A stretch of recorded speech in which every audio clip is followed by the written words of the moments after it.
Welcome into the Wiltfong Whiparound with Steve Wiltfong. I am your host, Josh Newberg, and today is Thursday, December 12th. Guess what? We are diving head first into the transfer portal. Why not? We got Steve Wiltfong, the #1 recruiting insider in the country. And hey, if you can recruit it, then we're covering it here on the Wiltfong Whiparound. You guys sit back for the next 20, 30 minutes and get caught up on all things recruiting.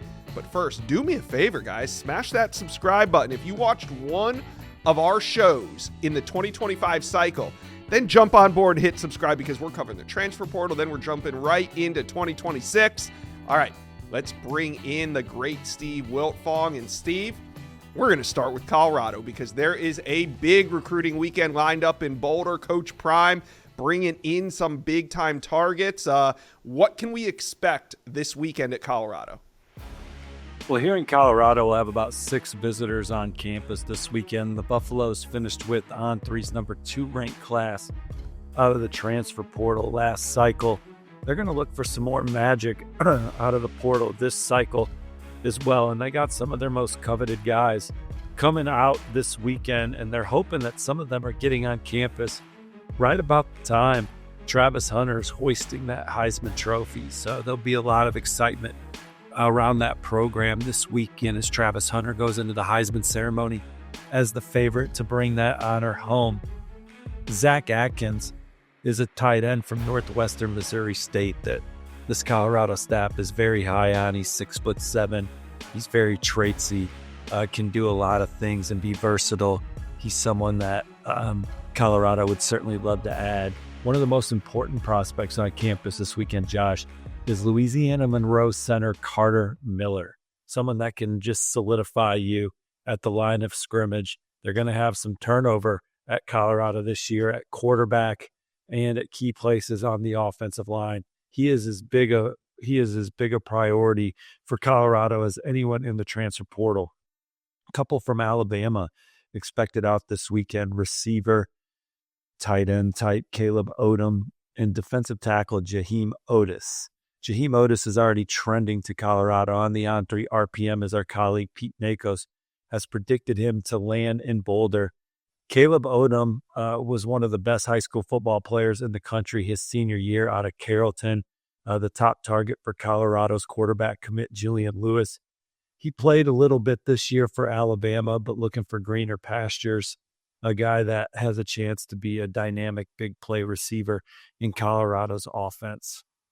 I think that, we've talked in the past, Josh, about Julian Lewis and the picture of Shedeur Sanders handing him the keys on his official visit in that photo. And long-term, that's obviously the plan for Colorado. But to get a veteran guy at quarterback is on the table as well. And Liberty's Caden Salter has really emerged for Colorado as a guy they're in on. And I'm told he's going to visit next week. He's already played 35 games under center and has put up some pretty big numbers. He's nearly a 60% passer. He's thrown for nearly 6,000 yards and 56 touchdowns in his college career. In 2023, he led Liberty to a 13-1 record, and they played in a New Year's Six game against Oregon in the Fiesta Bowl. So he's already played in some big games on some big stages, and he reinvented himself at Liberty after transferring from Tennessee, where he was one of the top high school quarterback prospects in the country. He's going to visit Syracuse this weekend, so that's their competition. And I think, for Colorado, they just wanted to get through that visit and get out to Boulder because Fran Brown and his staff got a lot to sell on the trail right now, too, with how they were able to just plug and play Kyle McCord from the portal last year. Both Colorado and Syracuse have a chance to win 10 ball games this year if they can win their bowl game. So exciting situations for Caden Salter on opposite sides of the country. A few more guys to keep an eye on for Colorado as this portal season goes. Their top receiver target is Kevin KC Concepcion. Get in line. He's at the top of the list for several programs. NC State receiver, who was the freshman ACC player of the year 2 years ago. He's at Alabama this weekend. You got several others, but Colorado is a program that's right there in the thick of it for Concepcion and try to get him out to campus. And then Fresno State defensive lineman Gabriel Lightfoot and Elon edge rusher Kasim Moore are a couple more guys that Colorado's high on at the point of attack on defense that they're in the middle of it for. All right. It's going to be a really special weekend out in Boulder. I couldn't imagine being there on a visit as you watch Travis Hunter hoist the Heisman Trophy. If any of these guys are on campus, it's going to be a experience that they really remember forever. Whether they end up committing to Colorado or not, it's going to be a special week in Boulder. So, Colorado fans, talk to us. Who do you think is the most important transfer on campus this weekend? Let us know. Comment section below. Bill Belichick, he's the new head coach at North Carolina. And Steve, we know the portal's open, right? Players are there for the taking, but what do you think will be Bill Belichick's first order of business once he clocks into that new office? Well, that's actually a loaded question because I do think that hand in hand will be transfer portal, roster retention, and recruiting some of the players that didn't sign. And that's where we will begin with top 100 quarterback, coveted in-state recruit Bryce Baker, who's been committed to North Carolina for 2 years but did not sign during the early signing period because of the transition from Mac Brown to the new coach. And obviously the new coach now is the legendary Bill Belichick, 8 Super Bowls, 6 as a head coach of the New England Patriots. And I talked to Baker's dad, Michael, about it, and he said his son knows about Coach Belichick, and any kid would be excited to play for a coach that's won 6 Super Bowls. And, of course, his connections to the NFL. It'll be exciting to talk to him, see where Bryce fits in with his plans, hopefully jump on a Zoom call, hear him out, and make a decision. Now, the Baker camp was adamant that, yes, Bill Belichick's a legend, and obviously he would be the one running the program. But the time spent will be with the OC and the quarterbacks coach. So who are those guys, connecting with them, getting a feel for those potential coordinator and quarterback coach that he's going to be spending a lot more time with than just hanging out down in Bill Belichick's office, or at least that's their impression of it right now. So he loves North Carolina. That's been the vision for 2 years. For Bryce is about relationships, and he said what's more important than your head coach is who's going to be your OC, and that's going to have to be bridged quickly and have that trust. In the meantime, he visited Penn State at the end of November. He'd been talking to the Penn State staff all fall, so there's a trust with Danny O'Brien and James Franklin and Coach Kotelnicki. He sees the vision for how he would be utilized in Penn State's offense. And then LSU's still in the thick of this one too for Bryce Baker. So, but he's always envisioned himself wearing that Tar Heel blue, playing in state for that program for Mac Brown. There's been some change. They're excited to get to know Bill Belichick and company moving forward and see if he's a fit for them. I'm interested to see their approach on the trail, Josh. I think that they're certainly going to pour a lot of resources into the evaluation side to, make sure that they're taking high-end prospects that have the developmental upside in their program. So it'll be interesting to see their approach in 2026 and beyond once they get this army of recruiting staff in there, led by Coach Lombardi there, who's already been named the general manager. Yeah, and when we talk about Bryce Baker and this decision and getting to know Coach Belichick and also these other staffs like at Penn State and LSU, he's not making a final decision in the coming days or even in a week or two, right? He has until February. So technically, he could spend some time on campus with Coach Belichick. He could get back to Penn State. Other teams could possibly get involved. There's some meat left on this bone of the Bryce Baker recruitment, right? Yeah. I think he'd like to enroll early, so that puts that deadline up into early January. So taking a visit to LSU, and then when there's a coaching change, you're able to take an official visit back to a program. Right. So he's got another official visit in play for North Carolina if he wants to utilize it in that capacity as well. Okay. And sorry, Wiltfong Whiparound followers, we're playing hurt today. The juice is strong, but the energy is lower. Hey, you're doing great. Just like in football, you're not always playing at 100%. You're at 50 now, but hey, you're out here and you are playing. So for those confused about the Bryce Baker, what we're saying is, yes, there are signing windows in which you can sign, but you can also just enroll. Yeah, you don't have to sign anything. You can just enroll, and that is binding. So Bryce Baker, if he doesn't want to sign, he did not sign in the early period, he can certainly just walk on campus and enroll at a school of his choice. No problem. All right. So before we get out of this UNC segment, the Bill Belichick hiring was announced yesterday afternoon. You've already been on the phone with recruits. What's the recruit reaction to Bill Belichick being a head coach of the UNC Tar Heels? Yeah, Chad Simmons and I, our colleague, talked to some of the top recruits in the country, some of the top players in state and in that region about Coach Belichick and their excitement. And Jared Curtis, the number one quarterback in the country out of Tennessee. The program's linked to him right now: Oregon, Georgia,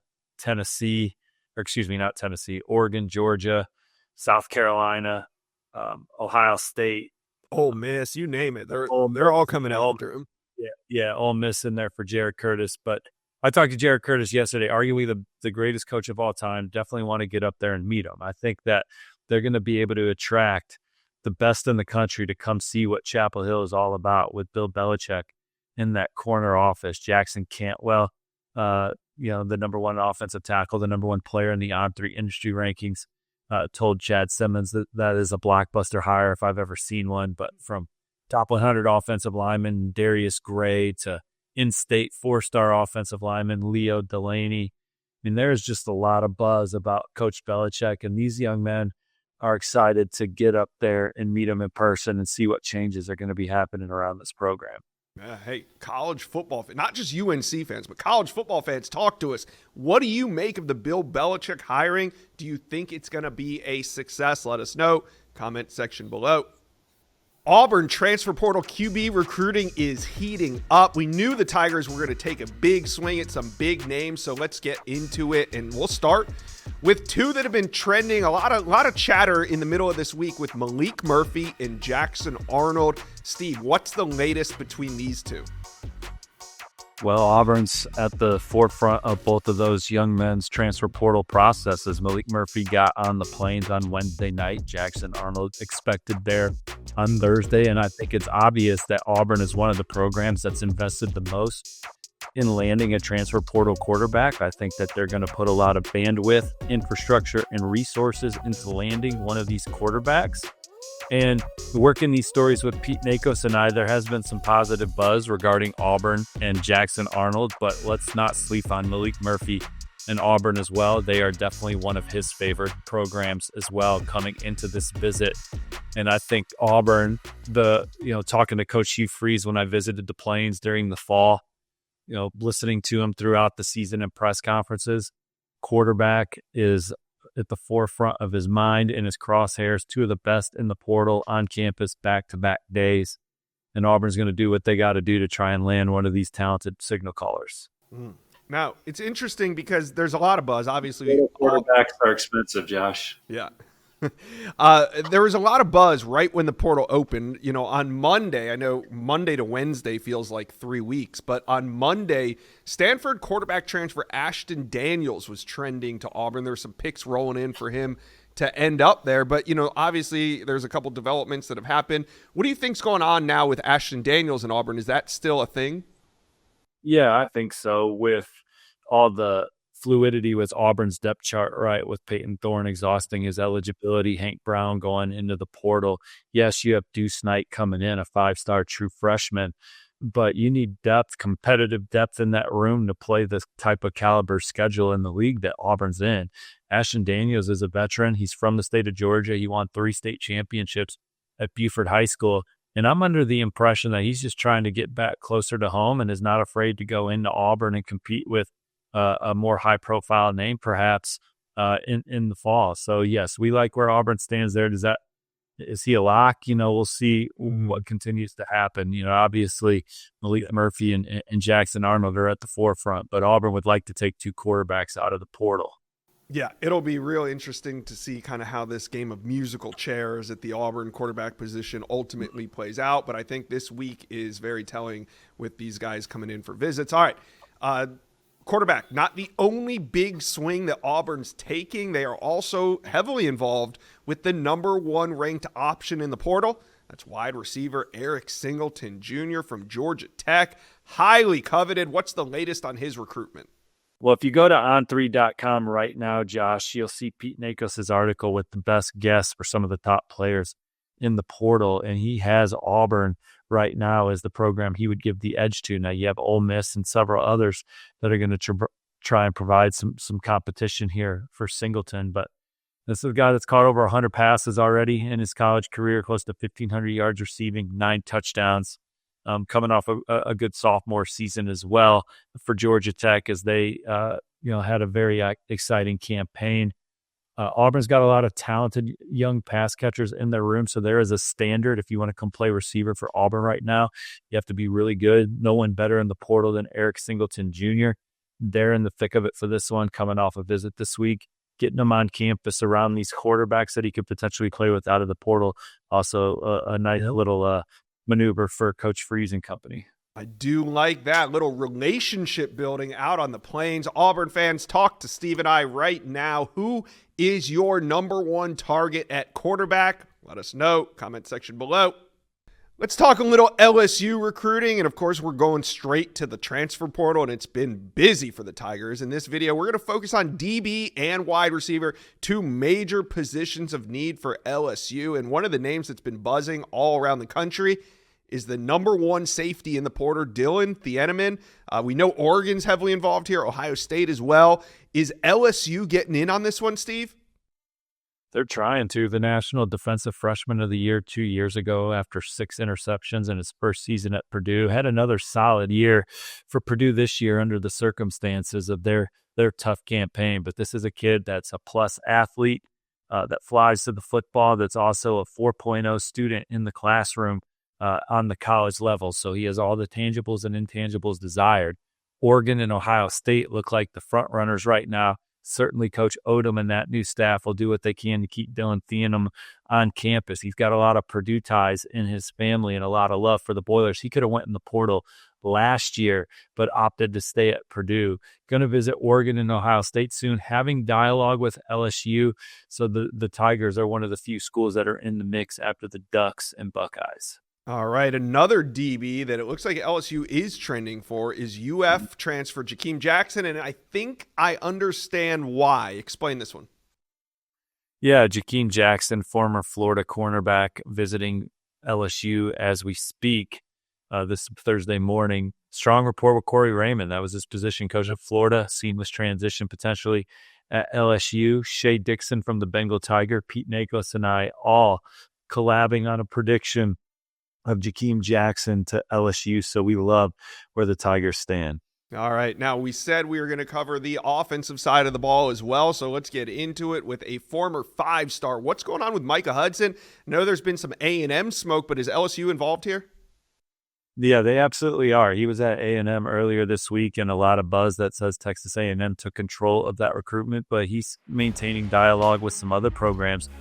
LSU, one of them. Receivers, obviously a position of emphasis for LSU. They bring back maybe the top quarterback in the country next year in Nussmeier. You kind of look at Jaden Daniels, Joe Burrow, their second year as starters in Baton Rouge were obviously special campaigns on their way to the Heisman Trophy. I may lay down a little bit of money on Nussmeier, try and catch some early odds on him in the Heisman Trophy coming into the season because he showed a lot of flashes last year in his first year as the starter, and they want to put some playmakers around him. Barian Brown from Kentucky is an electric player that's expected to visit LSU on Thursday here as we record. I think LSU's the leader over Ole Miss and Texas A&M right now for Barian Brown. You have Nick Anderson, who's also a top 10 player in the portal, a receiver. He's at Texas A&M this weekend and then coming to LSU on Sunday. So the Tigers weigh in it for some of the best transfer portal receivers and tight end too. Luke Haas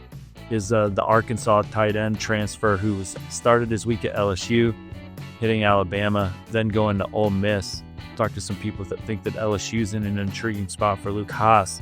And then Max Clare is the number 1 tight end in the portal, or at least he was yesterday. Purdue transfer. LSU having dialogue with him, trying to get him on campus. All right, LSU fans, how do you guys feel about these recent developments? Sounds like it's going to be a big week, a big weekend in the Bayou. Let us know. Who's your top target in the transfer portal? Let us know, comment section below.